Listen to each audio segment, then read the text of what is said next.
Poupidou, poupidou, poupidou, pou. Euradio Nantes vous présente les causeries de la MSH. Eh bien, bienvenue dans les causeries de la MSH. Alors aujourd'hui, c'est la 4e émission de notre 4e saison des causeries, donc saison 4, épisode 4, comme on dit dans les séries américaines. Donc le principe est toujours le même, tous les 3e mardis du mois, une personnalité scientifique vient causer sur un sujet en lien direct avec l'actualité nationale et européenne. Alors, de quoi allons-nous causer aujourd'hui ? Le 14 décembre 1965, lors d'un entretien avec Michel Droit, entre les deux tours de l'élection présidentielle, le général de Gaulle prononce sa célébrissime petite phrase « Je suis un pâle imitateur ». Bien entendu, on peut sauter sur sa chaise comme un cabri en disant « l'Europe, l'Europe, l'Europe », mais cela n'aboutit à rien et cela ne signifie rien. Voilà, donc aujourd'hui, nous allons parler d'un sujet brûlant s'il en est, à savoir de l'Europe en général, pas celle du général, et de la zone euro en particulier.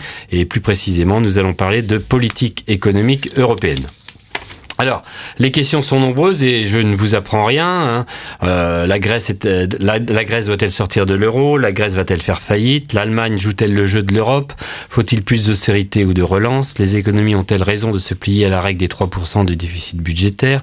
Faut-il harmoniser la politique fiscale européenne ? Et j'en passe et des meilleurs. Voilà, toutes ces questions qui vont nous intéresser aujourd'hui. Alors, pour parler de cela, nous accueillons aujourd'hui un grand nom de l'économie, Michel Aguieta, qui fera une conférence donc à la Maison des Sciences de l'Homme, qui est à l'initiative de cette émission, sur le thème de la crise en Europe à la menace de stagnation. Alors je reprends un petit peu la présentation de son séminaire. Plus précisément, la zone euro inquiète par sa désunion et par l'appauvrissement d'une partie de sa population. Son échec à surmonter sa crise depuis 2010 se répercute sur toute l'Europe. Ne pas se résigner au déclin qu'entraînerait la poursuite du marasme actuel implique de changer de mentalité, car l'absence de coopération de l'Allemagne pour soutenir la croissance de la zone euro réduit à néant les efforts de rigueur budgétaire des pays, dont la France, parce que les politiques d'austérité étouffent l'investissement productif. Il n'y a pas d'avenir pour qui est incapable d'investir, il n'y a pas d'élan pour l'investissement innovant dans les pays qui se sont convertis à l'hégémonie de la finance et ont donc promu la rente financière et immobilière aux dépens du travail. L'Europe doit affronter les défis du XXIe siècle en retrouvant son autonomie idéologique dans l'esprit communautaire des origines. Cette ambition politique redonnera aux citoyens des pays membres un sentiment d'appartenance à une communauté plus large. Pour y parvenir, il faut renforcer les institutions européennes sur les plans financiers et budgétaires. C'est faire de l'euro une monnaie complète parce que revêtue d'une légitimité démocratique. Voilà, c'est de tous ces thèmes dont nous allons parler aujourd'hui. Alors Michel Aguieta est professeur émérite de sciences économiques à l'université de Paris X Nanterre. Il est conseiller au CEPI, le Centre d'études prospectives et d'information internationale. Il est également membre du Haut Conseil des finances publiques. Alors Michel Aguieta est un spécialiste d'économie monétaire internationale et du fonctionnement des marchés financiers.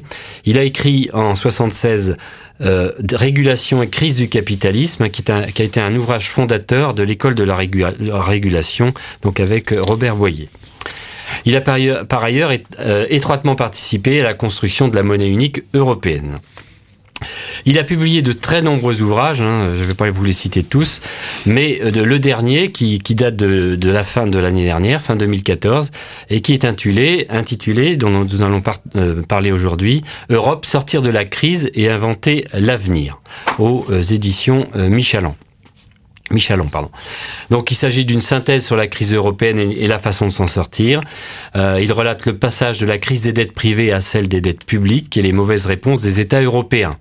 Donc l'euro a creusé les divergences entre pays européens, notamment en termes de prix immobiliers et des prix des services aux entreprises.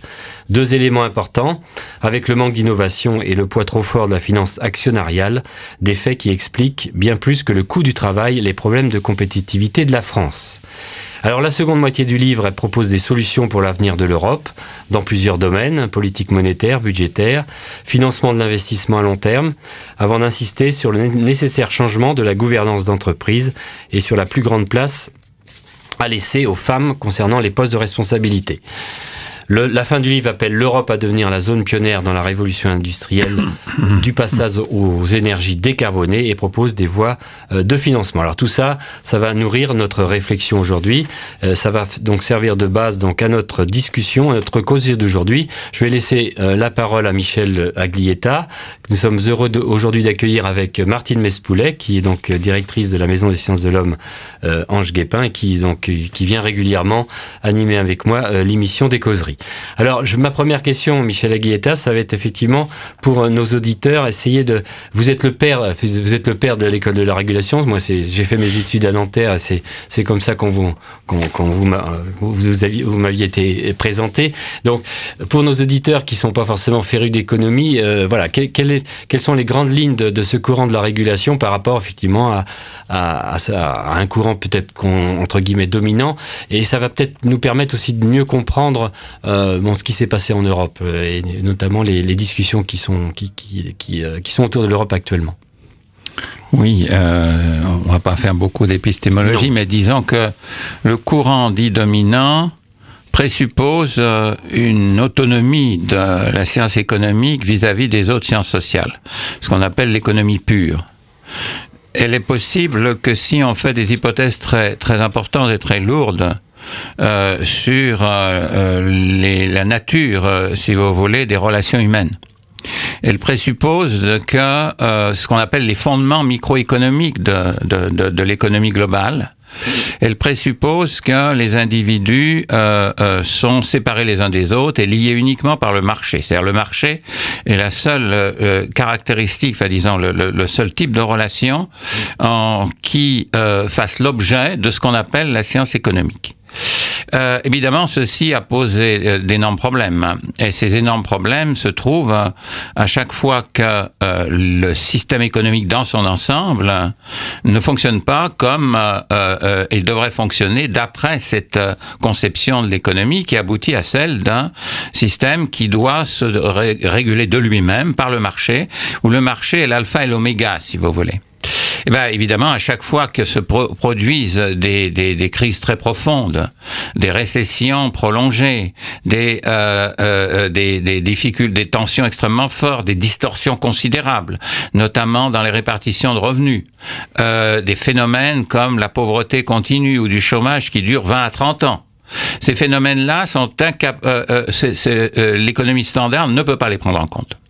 Ce qui veut dire que il faut penser les choses autrement, et c'est ce qu'on a essayé de faire. Alors bien sûr, et pas les seuls, je veux dire, la théorie dite keynésienne, qui est sortie de la Grande Dépression, enfin qui a pris dans la Grande Dépression son essor et sa reconnaissance, mettait déjà l'accent de manière très importante sur ce qu'on peut appeler l'économie politique, c'est-à-dire le lien entre l'économie et la politique est très très fort et crucial. Et évidemment, quand on parle de l'Europe, c'est d'abord un projet politique qui s'inscrit dans l'économie et en interaction pour essayer de se réaliser, pour essayer de réaliser ce qu'on appelle l'intégration européenne. Mais l'idée d'aller plus loin, alors c'est quoi aller plus loin? C'est de dire qu'il y a un troisième terme en quelque sorte. Et ce troisième terme, entre le marché et l'État, c'est ce qu'on appelle le bien commun, le sens du commun qui est exprimé dans la société civile, c'est-à-dire dans des types de relations qui concernent les citoyens, qui concernent les individus, qui soient à la fois dans les entreprises, hors des entreprises, dans le lien entre l'économie et la société, qui constitue, si vous voulez, justement, en l'ensemble de ce qui fait appartenance des individus. Et ça, on doit le prendre en compte. Et pour le prendre en compte, il faut percevoir les institutions par lesquelles ils s'expriment, ce qu'on a appelé des institutions intermédiaires, des modes de relations intermédiaires, qui sont l'entreprise elle-même, qui n'est pas seulement, si vous voulez, un ensemble de relations de marché, mais bien extérieur au marché. Tout le monde sait que l'entreprise fonctionne selon des règles, l'entreprise fonctionne selon des hiérarchies, tout élément qui n'existe pas dans le cadre de l'économie pure.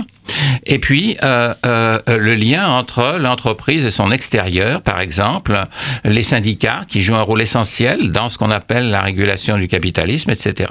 Et donc, un mode de régulation, c'est une mise en cohérence de l'ensemble des institutions, qu'elles soient marchandes, non marchandes, intermédiaires ou d'État, et qui constitue un régime de croissance qui permet de faire en sorte que l'économie soit capable d'évoluer, de prospérer et d'établir ce qu'aujourd'hui on appelle une certaine soutenabilité, une notion de l'économie soutenable.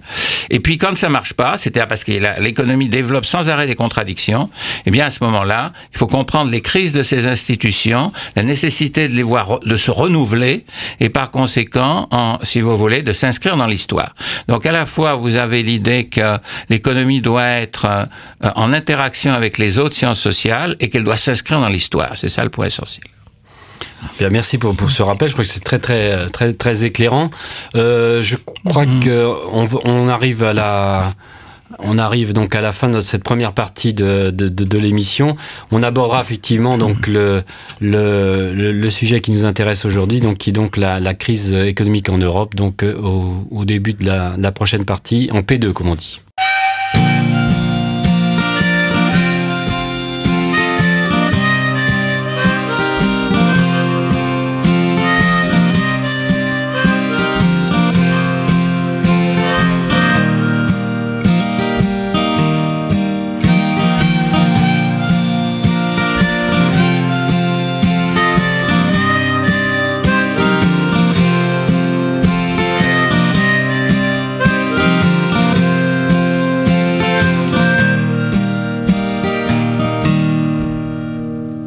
Caught between life is a losing game, and this one's for the dead.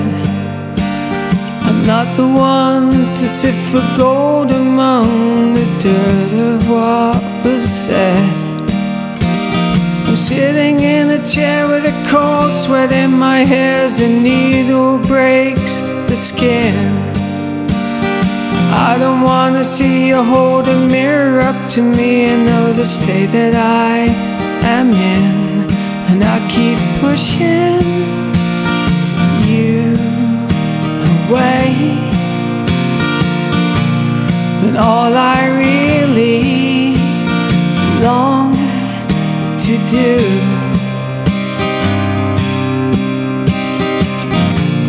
is hold you close. I wanna give up the ghost, but the ghost won't give up me so easily.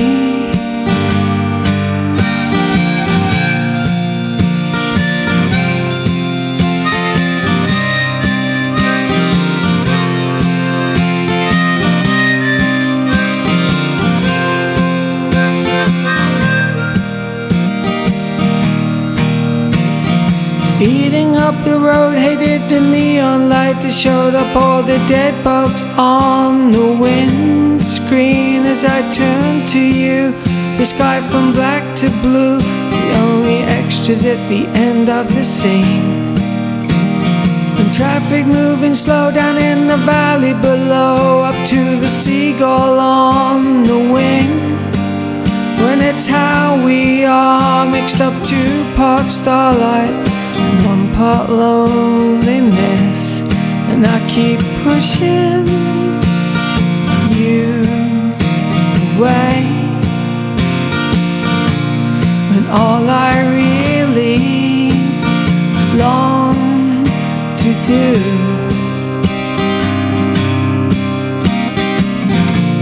is hold you close.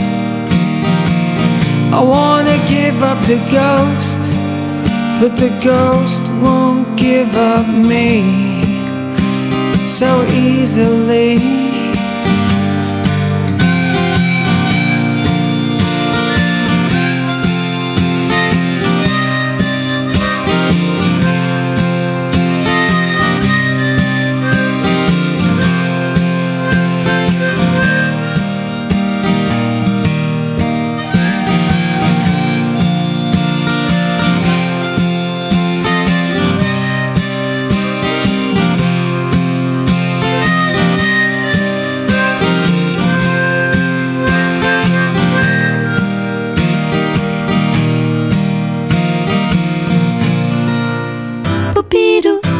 Euradio Nantes, les causeries de la MSH.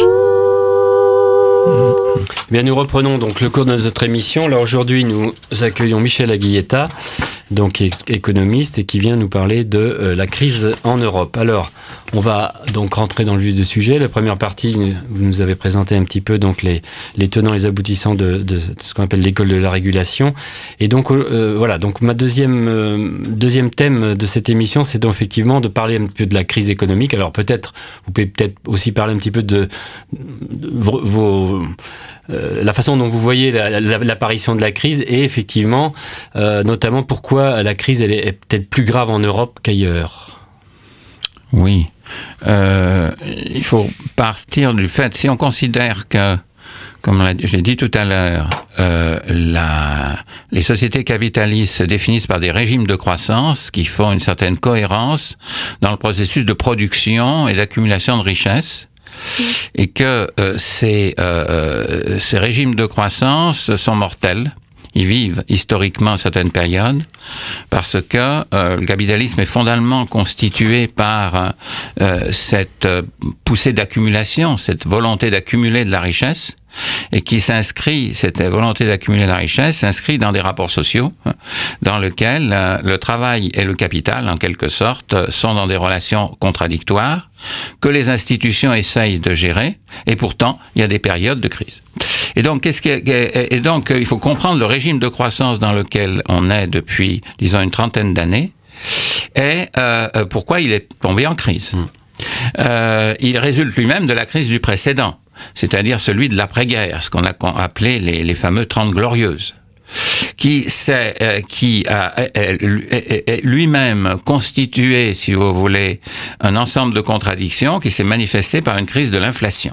L'inflation a été le mode suivant lequel les institutions n'ont plus été capables de réguler ce système. Dans les années 70. À la fin des années 70, et la lutte contre l'inflation est devenue une nécessité du système lui-même. Et cette lutte contre l'inflation c'est ça qui est point intéressant. Le paroxysme de la crise, qui à l'époque était en 1980 et s'est traduit par un doublement brutal des taux d'intérêt, notamment aux États-Unis, transforme très profondément, mais on le voit qu'après, la société. Et cette transformation, ça a été la financiarisation. C'est-à-dire qu'on est passé d'un régime de croissance qui était un régime de croissance de partenariat d'une certaine manière dans la répartition des revenus, et qui faisait que les progrès de productivité et la croissance des salaires étaient en parallèle, et c'est ça qui a dérapé dans la crise inflationniste, à quelque chose de tout à fait différent, c'est-à-dire une espèce de prise de pouvoir de la finance, non seulement en tant que développement de la finance, du système financier au sens strict du terme, mais en financiarisation très profonde des entreprises elles-mêmes. C'est-à-dire que les entreprises sont devenues des entités dont l'objectif n'était plus de rentabiliser la totalité de leurs actifs, la totalité de leur capital, et le partager suivant certaines règles, mais de maximiser la valeur pour l'actionnaire, comme on dit, c'est-à-dire de maximiser essentiellement la valeur boursière.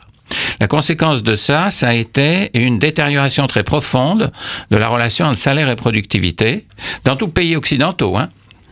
Et la conséquence de ça a été que les salariés, et notamment dans les pays anglo-saxons, pour maintenir leur consommation, c'est-à-dire le mode de vie auquel ils avaient l'habitude, ont dû commencer à s'occuper de la dette. Ils ont été amenés à s'endetter. Mais c'est pas les seuls. Cette idée de capitalisme financiarisé a développé une idéologie du pur marché et du fondamentalisme, on pourrait dire, de la finance, comme étant seul capable de réguler l'économie. Et le dénigrement de l'État joue un rôle essentiel. Avec donc deux conséquences possibles. Soit l'État abandonnait une partie des services collectifs qu'il fournissait à la société, donc détériorait le lien social, soit l'État fuyait dans la dette pour maintenir son rôle. Et donc, c'est une deuxième source d'endettement. Et la troisième, c'est celle des entreprises elles-mêmes, car pour pouvoir maximiser le cours boursier au maximum, il faut réduire le plus possible le capital qu'on a à valoriser, pour faire un effet de levier, et donc la dette. Et le résultat, c'est ça. C'est-à-dire que toute l'évolution de nos économies du milieu des années 80 jusqu'à la crise de 2008, c'est un dérapage de l'endettement, et avec lui, ce qu'on peut appeler l'exubérance, comme le disait le banquier central des États-Unis, Alan Greenspan, l'exubérance des prix des actifs, c'est-à-dire essentiellement du prix immobilier.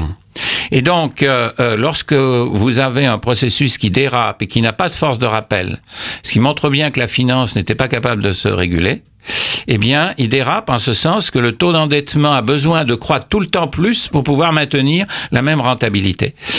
Ceci s'écrase à un moment donné sur l'impossibilité de continuer à faire progresser le prix des actifs à partir du moment où on s'aperçoit qu'ils deviennent absurdes.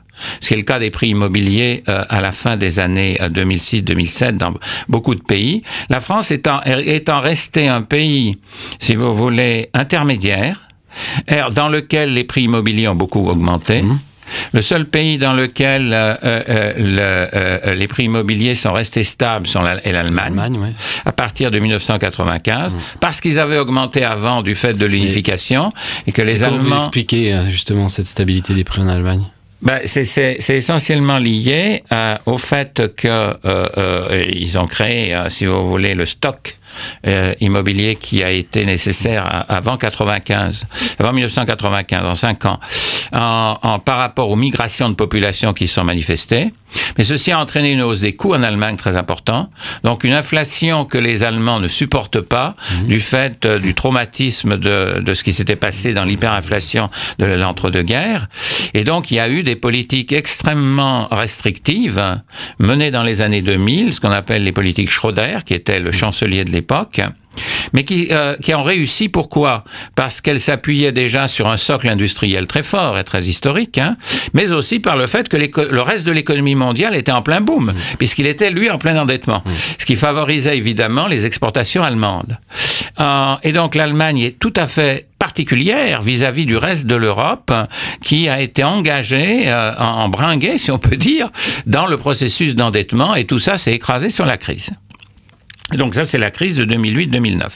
Le point important à comprendre maintenant, c'est pourquoi, alors que les États-Unis ont géré cette crise, mais on pourrait le dire sur le long terme d'une mauvaise manière, parce qu'ils cherchent à réactiver le même processus, quoi. La financiarisation n'est pas mise en cause, et on essaye de repartir comme on peut. Et on a l'impression que ce type de capitalisme ne peut fonctionner que sur la dette.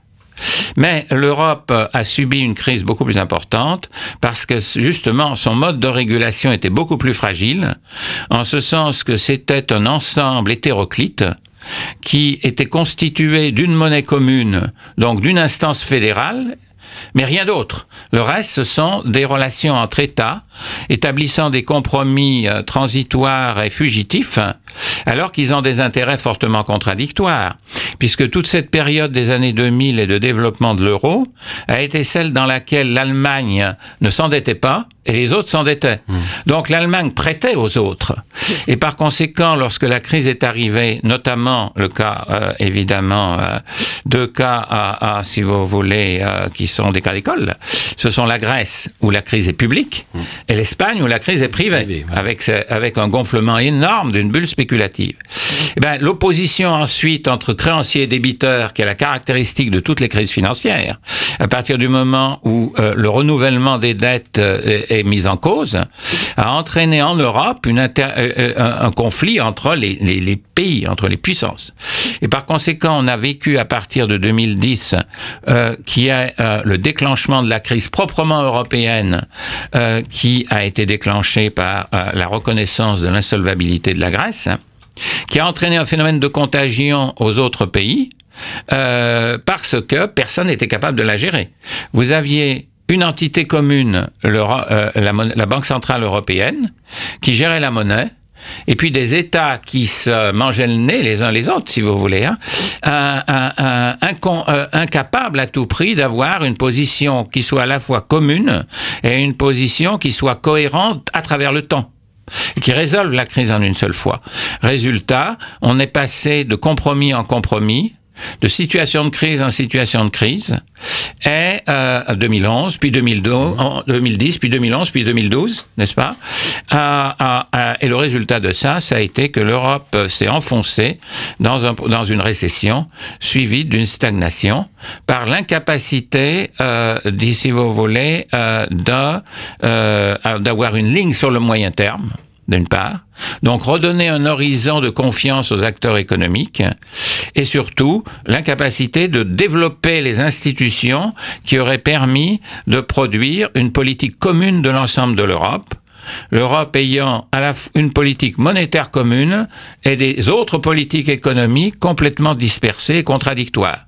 C'est ce qu'on appelle une monnaie incomplète, en ce sens que toutes les caractéristiques pour que la monnaie soit efficace, c'est-à-dire qu'elle soit en symbiose, en connexion avec l'État, et en relation avec les autres outils de la politique économique qui sont les outils budgétaires, eh bien en Europe n'existe pas, et le résultat est malheureusement, on le vit dans le drame que nous vivons aujourd'hui.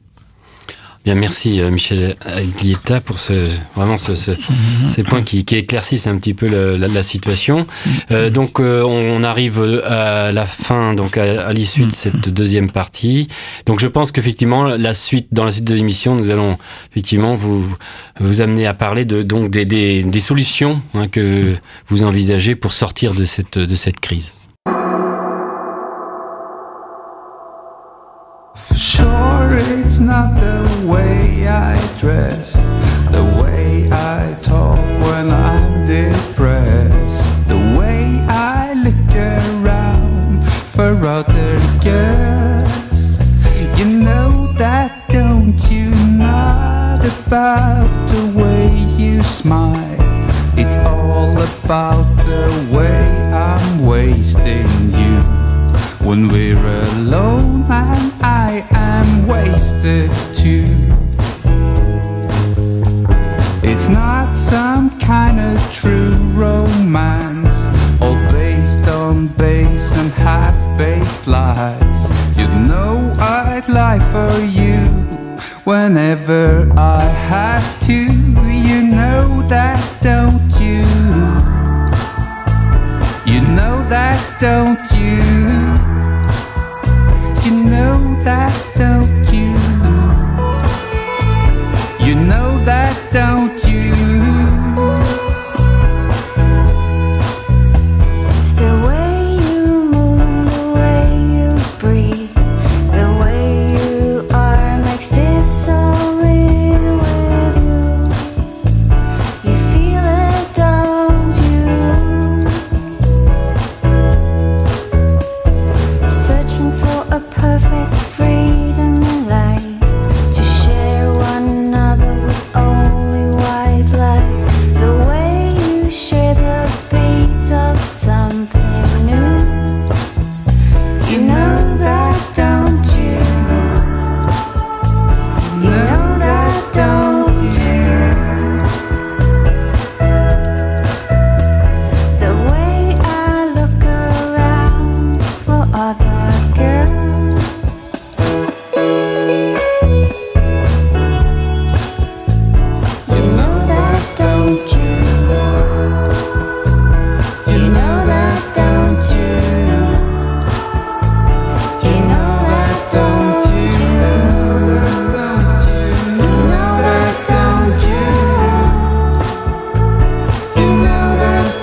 Radio Nantes, les causeries de la MSH. Voilà, nous reprenons notre causerie sur le thème aujourd'hui, c'est la crise économique en Europe, et nous parlons de tout cela avec Michel Aguilleta, professeur d'économie. Donc dans la deuxième partie, nous avons donc un petit peu revu un peu l'historique un petit peu de la crise économique, hein. Et donc voilà, on est arrivé donc à l'issue de cette deuxième partie donc sur quelles sont les solutions pour une nouvelle croissance en Europe, et effectivement quelles sont selon vous les grandes réformes, le programme des grandes réformes pour une Europe qui fonctionne et qui nous évite effectivement de replonger dans la crise. Oui, donc il faut partir de la situation. La situation, elle est atypique par rapport au reste du monde, même s'il y a des problèmes partout. C'est une stagnation. C'est-à-dire que l'Europe, après le déclenchement de la crise en Grèce, n'a pas été capable de la maîtriser en faisant des erreurs de politique économique importantes. Donc c'est ces erreurs-là qu'il faut évidemment inverser. C'était de vouloir à tout prix et très vite réduire les dettes publiques qui avaient résulté du fait que les États ayant sauvé les banques ont augmenté leurs dettes publiques après 2008. Donc vouloir très vite faire de l'austérité, alors que le secteur privé lui-même cherchait à se désendetter, et par conséquent n'était pas capable de soutenir l'économie.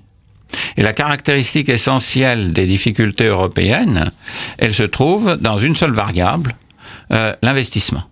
C'est-à-dire, même si l'Europe a stagné en termes de produit intérieur brut depuis 2007, il faut savoir que la zone euro a encore, à la fin de 2014, un niveau de produit intérieur brut légèrement inférieur à celui de 2007. Mais l'investissement a baissé de 20%. C'est-à-dire que l'investissement, lui, a subi une vraie dépression.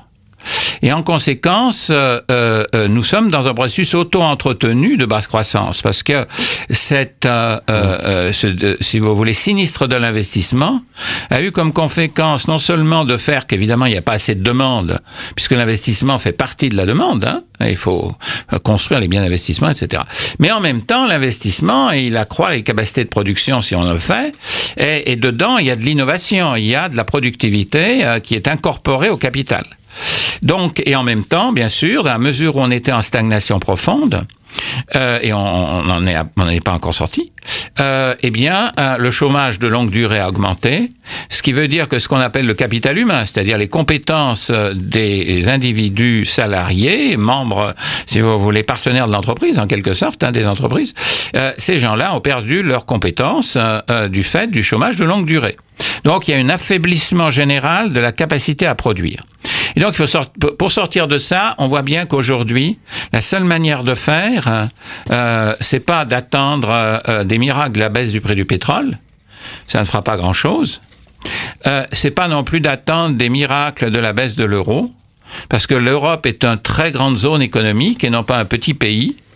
Et que ce n'est pas dans un très grand pays, il a besoin de relancer sa demande intérieure pour pouvoir s'en sortir. L'exportation, je ne parle pas de l'exportation de chaque pays, les uns vis-à-vis des autres, je parle de l'exportation de toute l'Europe vis-à-vis du reste du monde, est relativement faible en proportion de la demande intérieure à l'Europe, et donc il faut le faire à l'intérieur, et c'est par l'investissement. Mais comme le secteur privé est lui-même, si vous voulez, dans une situation d'anticipation, où ils anticipent le maintien de la stagnation, il est impossible spontanément d'attendre du secteur privé qu'il prenne des risques. Donc il faut qu'il y ait, si vous voulez, un changement très profond de la direction économique, en quelque sorte, hein, dans lequel l'ensemble des pays européens fassent ce qu'ils n'ont jamais fait, puisqu'ils croyaient que le marché allait le faire à leur place. C'est-à-dire une attitude coopérative pour créer en quelque sorte un programme d'investissement, ou ce qu'on pourrait appeler une politique industrielle, qui soit cohérente et qui ait une taille suffisante pour pouvoir non seulement relancer la demande rapidement, mais aussi pour pouvoir, et c'est ça le point important, Il ne s'agit pas de multiplier, par exemple, les ronds-points, si vous voulez, urbains ou des choses de genre. Hein. Il s'agit qu'il y ait un programme d'investissement qui, à moyen terme, augmente la productivité de toute l'économie et soit complémentaire de l'investissement privé, c'est-à-dire entraîne l'investissement privé. Et d'autre part, étant donné que l'autre caractéristique de l'Europe qui l'a affaibli, ça a été cette polarisation dont j'ai parlé entre l'Allemagne, le groupe, ou plus exactement le groupe de pays autour de l'Allemagne, le bloc germanique et l'Europe du Sud, et qui s'est traduit par une désindustrialisation de l'Europe du Sud, il faut que les investissements puissent être implantés dans les territoires. C'est-à-dire relance en quelque sorte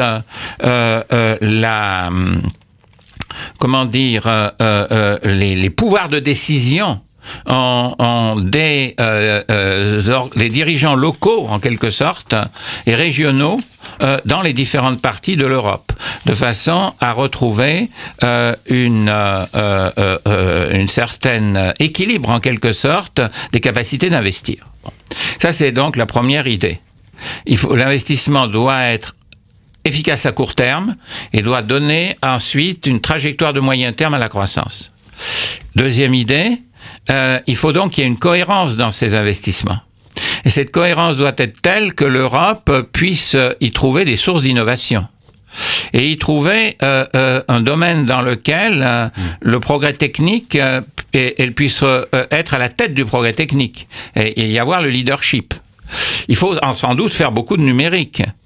Mais dans ce domaine-là, par exemple, puisque tout le monde met évidemment l'accent là-dessus, c'est-à-dire sur la phase nouvelle d'interaction d'Internet et puis de l'économie matérielle, l'Internet des objets.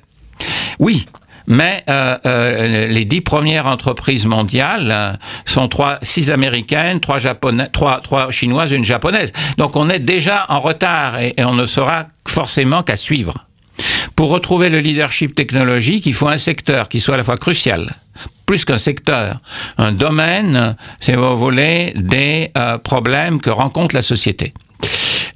Qui soit à la fois crucial et qui soit parce que il y a des risques, si vous voulez, de système et de société pour les décennies futures, et qui soit une possibilité où l'Europe a un leadership technologique, ou en tout cas peut l'entretenir. Et ce domaine-là, c'est le domaine de la transition énergétique et climatique, et plus généralement de l'interaction entre les écosystèmes et l'économie. En plus, l'Europe se trouve dans une situation très favorable au plan politique. Vous voyez comment il faut faire intervenir un ensemble, si vous voulez, de disciplines, justement, pour le comprendre.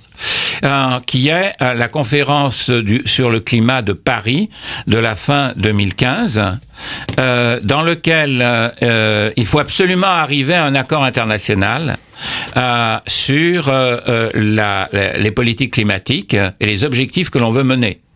Donc on est vraiment à la conjonction à la fois d'un problème de relance de la croissance en Europe et d'un besoin international de réorienter la croissance dans un domaine qui fait cohérence.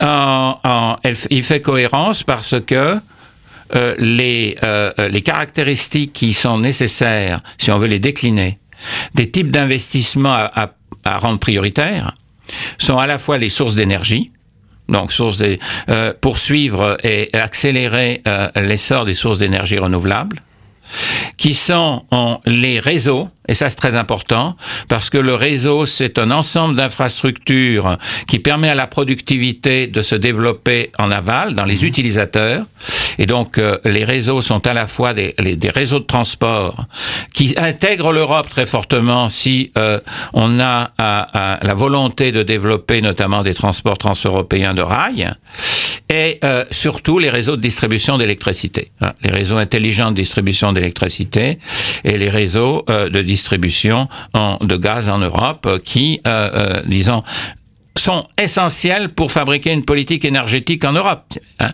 Ce qui est quand même paradoxal, c'est que l'Europe a commencé en 1950 par le charbon et l'énergie, qu'elle est incapable aujourd'hui de mener une politique énergétique dans le cadre de, si vous voulez, de la lutte contre le problème climatique. Et donc là, il y a une opportunité formidable, troisième élément et quatrième élément sont essentiels parce que ils permettent de développer des activités intensives en travail et ils sont très fortement décentralisables. C'est la rénovation des bâtiments. Je rappelle que plus de 35% de la pollution diffuse se trouve dans les bâtiments. Et également des gaspillages d'énergie importants dans les bâtiments, avec les grosses difficultés qu'il y a à trouver, évidemment, le mécanisme financier pour non pas seulement les bâtiments nouveaux, mais il faut rénover le stock existant, qu'ils soient des bâtiments publics ou qu'ils soient des bâtiments de logements privés. Et le quatrième élément, c'est ce que j'appelle la mobilité urbaine, c'est-à-dire passer d'un concept qui a structuré les villes sur l'automobile individuelle et la propriété en quelque sorte, à un concept de service de mobilité qui permet à ce moment-là à la fois de produire, de changer profondément les modes de transport, de changer profondément la perception qu'on en a, d'introduire cette notion de bien commun, qui est le partage, l'autopartage, qui est le développement de villes différentes. Ça veut dire des villes dans lesquelles on lutte contre l'étalement de la ville à travers ce que permet toujours l'automobile individuelle. Elle a permis l'étalement, et ce qui a entraîné des gaspillages considérables d'énergie. Donc des villes beaucoup plus denses et des villes multipolaires lorsqu'il s'agit de métropoles, dans lesquelles on puisse à ce moment-là repenser complètement en la fonction mobilité. Et donc avec ces quatre dimensions du développement, de nouveaux modes de croissance, les sources d'énergie, les réseaux, la rénovation urbaine des bâtiments et puis la transformation profonde de la ville à travers ces modes de transport, vous avez un nouveau régime de croissance qui s'inscrit dans l'histoire. Bien, merci Michel Aguilletta, c'est une piste pour sortir de la crise en Europe. Donc il nous reste une partie dans notre émission, donc je ne sais pas ce qu'on abordera, mais bon, ça est très intéressant. Years, oh years, the devil's out and he's not looking for friends, and that's it. I finally have a reason to go out and waste my last chance of being someone better than I've ever been, but I'm free. I wish I could catch up the time that is lost. I've seen no river in the sun. I'm safe but I'm now behind the wall. I've seen no river in the sun. I'm safe but I'm now behind the wall.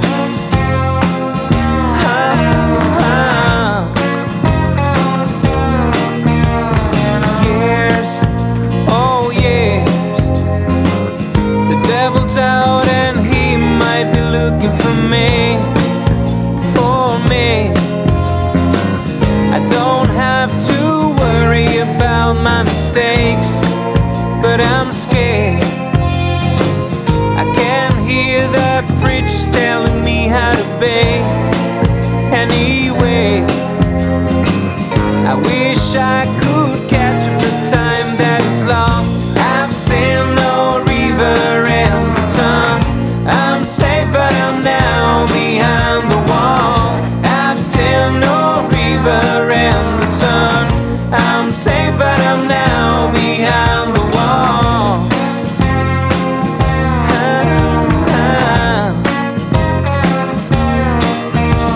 You said that would last forever, but I'm down on the road again. You said that would last forever, but I'm down on the road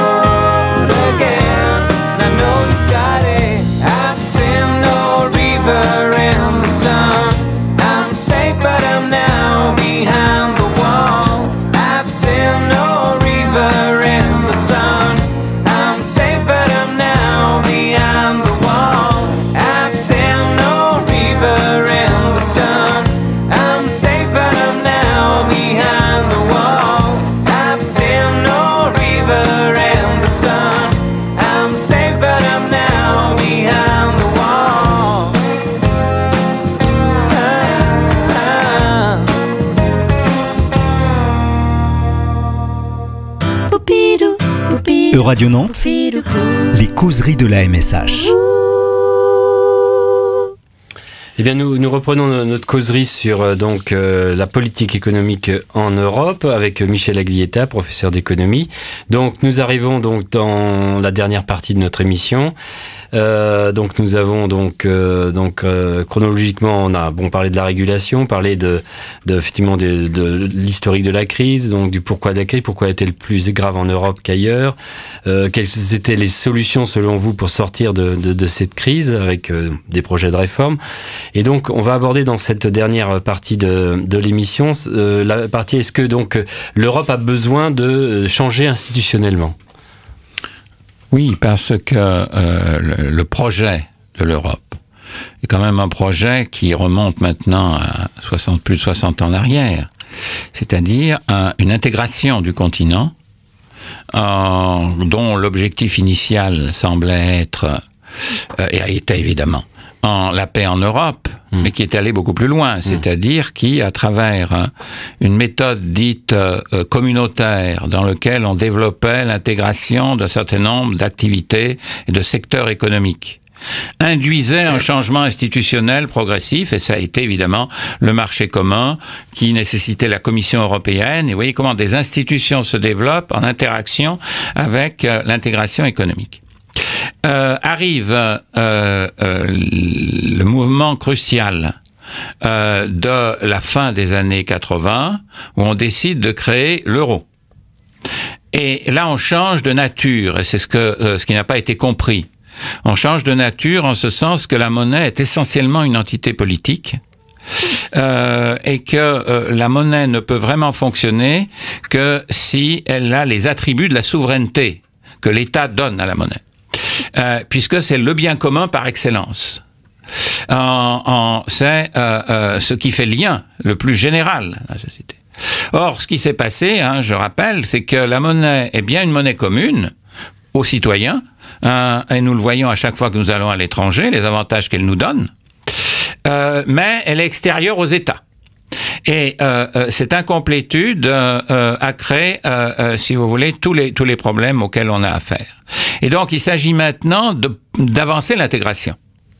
D'ailleurs, ce qui a été dit précédemment sur la nécessité, si vous voulez, d'une stratégie d'investissement au niveau européen, est un mode d'intégration très fort, évidemment. Mais il suppose que les institutions suivent pour que ce mode d'intégration puisse effectivement être opérationnel dans le guidage de l'économie. Et donc, ça veut dire quoi? Eh ben, ça veut dire qu'il faut deux pivots qui ont été, dont l'un est en route, envers et contre tout, en quelque sorte. La crise a la capacité de produire les institutions du nouveau régime de croissance. C'est l'union bancaire. C'est-à-dire que, alors on pensait qu'on pouvait avoir une monnaie commune avec des modes de contrôle des banques et de supervision séparés, on s'est aperçu dans l'intensité de la crise en 2011-2012 que ce n'était pas possible et que l'euro allait s'effondrer si les banques n'étaient pas remises en capacité de fonctionner. Or, les banques ne se prêtaient plus entre elles, ne prêtaient plus à personne, etc. Donc, on a créé l'union bancaire, on a commencé à créer l'union bancaire. Mais vous voyez, ça veut dire qu'on fait monter le niveau fédéral dans un domaine où jusque-là, les États le refusaient.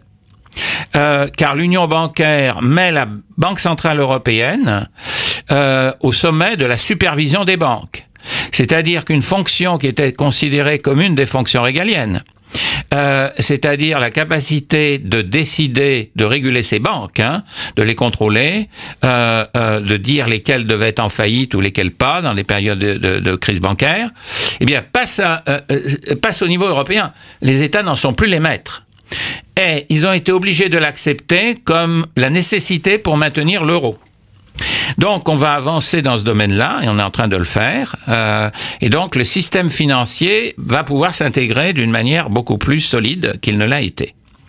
Et le troisième pan, évidemment, est crucial, c'est l'union budgétaire. Alors, en 2012, toujours en fonction des nécessités de la crise, on a créé un nouveau traité d'union budgétaire où on cherche à relier les politiques budgétaires des États d'une manière plus contraignante et plus solide. Plus solide, c'est bien. C'est-à-dire, on a créé une procédure dans laquelle les gouvernements parlent entre eux et parlent surtout à la Commission européenne avant de définir leur loi de finances. Donc vous voyez que c'est déjà également encore une remise en cause du caractère absolu de la souveraineté en termes budgétaires. Mais malheureusement, du fait de l'impossibilité jusqu'ici de définir une entité budgétaire commune, capable de prendre des décisions sur la politique monétaire d'ensemble des pays de la zone euro, pour fabriquer une politique budgétaire qui soit une politique budgétaire agrégée. On a, à l'incitation de l'Allemagne, mis cette tentative de coordination sous des règles arbitraires et extrêmement contraignantes. Et c'est celles-là qui nous ont menés à l'austérité prématurée, dont on a parlé tout à l'heure. En conséquence, mais on a créé des débuts d'institutions intéressantes. En effet, qu'est-ce qui ferait que l'Allemagne refuserait, accepterait plutôt, de ne pas mettre tout le monde sous un carcan de règles prédéfinies et accepterait une politique budgétaire, des politiques budgétaires qui soient des politiques raisonnées et décidées et contingentes à la situation économique d'ensemble? Eh bien, c'est que ce qu'on appelle l'aléa moral, c'est-à-dire le fait que si les règles deviennent moins contraignantes, des pays en profitent pour renoncer, si vous voulez, à participer à un effort de consolidation, en quelque sorte, des finances publiques. L'Allemagne craint beaucoup ça.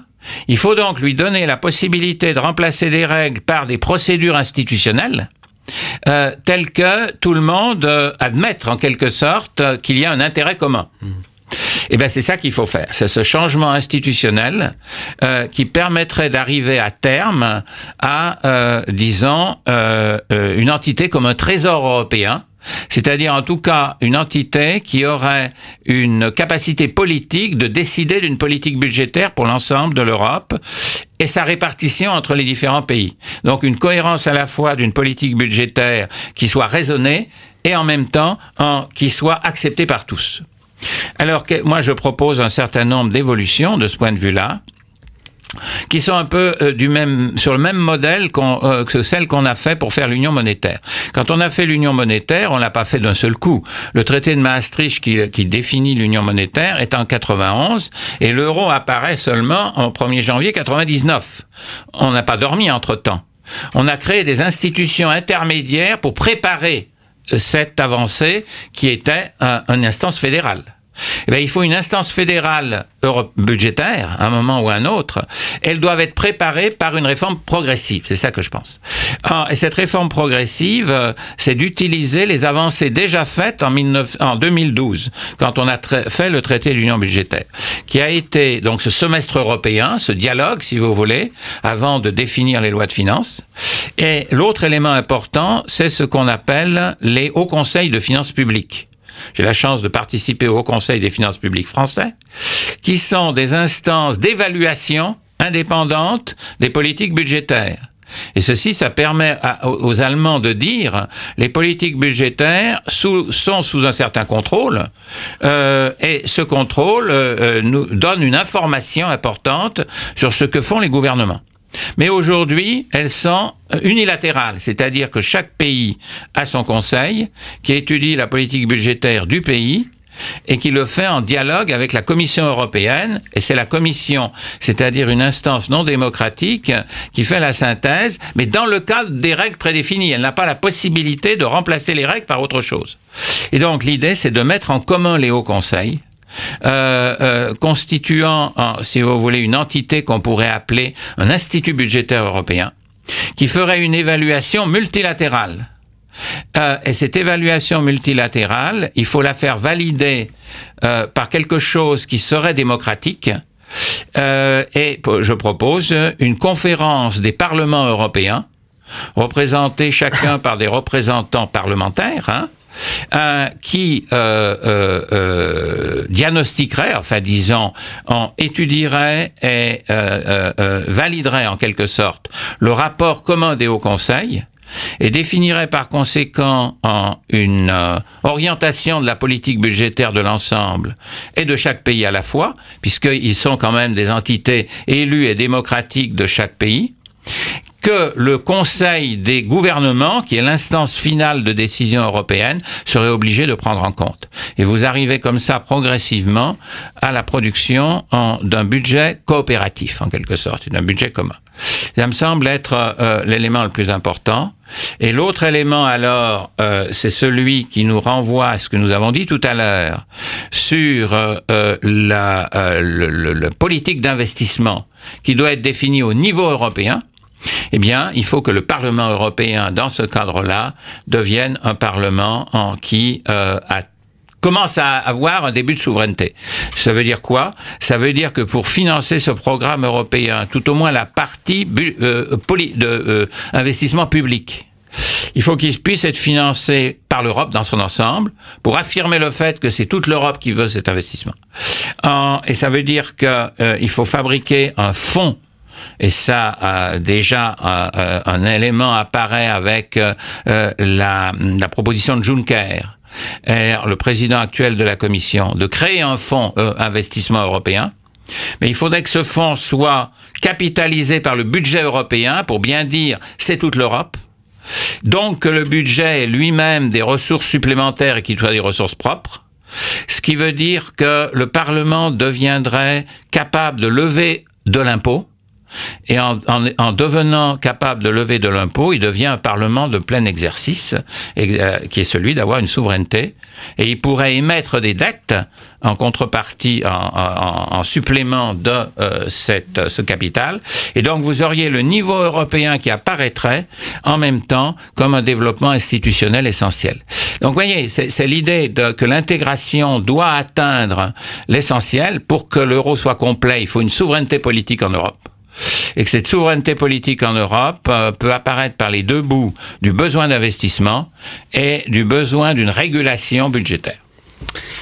Bien, merci Michel Aguieta. Je crois que ce sera le mot de la fin. On arrive au terme de cette émission, de ces échanges, de cette causerie très, très intéressante. Martine a été très discrète dans cette émission. Je suis désolé. Donc je pense qu'elle a appris beaucoup de choses. Donc oui, en général, je finis sur une citation. Aujourd'hui, c'est mon petit hommage à Charlie. L'Europe, c'était donc un dessin de Charles. L'Europe dirigée par les banques. On voit Hitler qui dit « Quel con, j'aurais dû bosser à la BNP ». Voilà, merci.